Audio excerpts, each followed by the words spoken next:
And joining us to discuss Bitcoin and mining is Jaime Leverton. She's the CEO of crypto mining and blockchain infrastructure company Hut 8 Mining. Jaime, thanks so much for joining us. The first thing I want to ask is about the energy use, because this is lately the #1 complaint about Bitcoin. They say the network has a huge carbon footprint. I always counter that the US dollar has a pretty big carbon footprint as well. But how do you deal with it at Hut 8 Mining?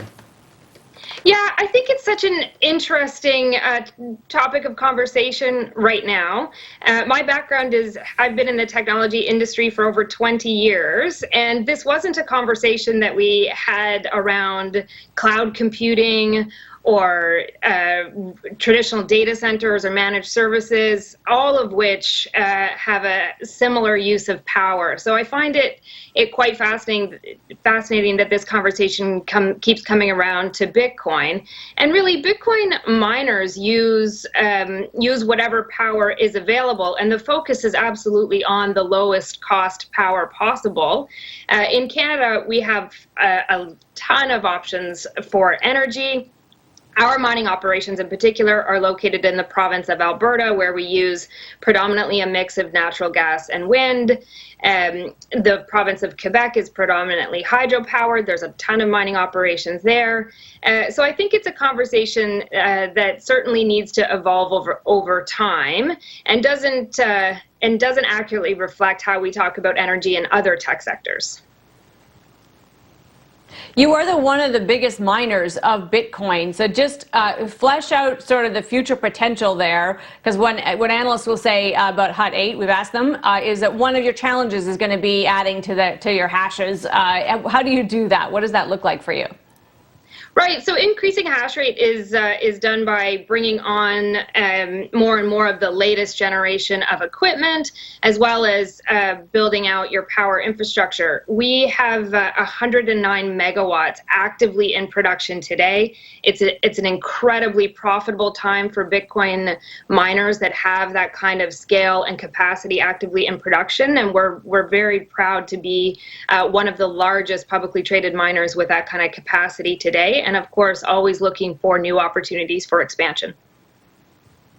What kind of new opportunities for expansion? I mean, are you looking to set up more mining infrastructure, or are you looking for maybe some M&A?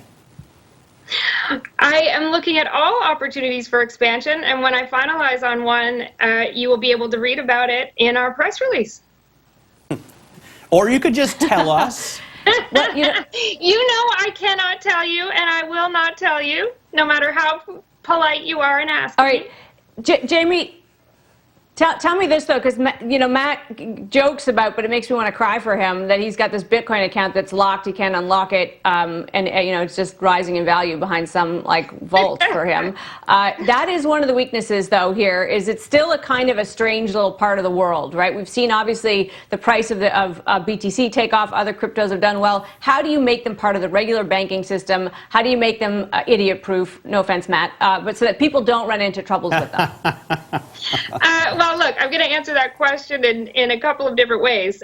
So Hut 8 is a publicly traded Bitcoin miner. We trade on the Toronto Stock Exchange. We also trade over the counter in the United States, and we were the 11th most actively traded stock OTC last year. We trade as a normal equity, and we give that exposure to Bitcoin, but as a normal equity. So Bitcoin mining stocks such as ours are a great way to get exposure to Bitcoin, but as a traditional equity. The other comment I wanted to make, Amanda, you say you have FOMO, but I would argue we're still very much in the first inning of where Bitcoin is ultimately going to go. So just don't put yourself in a situation where you miss the whole ride. There's still time, she's saying, forever. Amanda. Yeah, exactly. You can still, you haven't missed it. It's still get in early. there. All right, that's very interesting. By the way, Jaime, what's your target? What do you think? End of 2021, end of 2022, where do you think it's going? Just got 10 seconds. Yeah, I think certainly 100K is the minimum that I think it's going to, but that's my personal view. in the 2021 $100,000 timeframe, I should say. in the 2021 timeframe. Jamie, thanks so much for joining us. We'll have you back again before the end of the year. Jamie Leverton there, Hut 8 Mining CEO. For Amanda Lang, I'm Matt Miller. This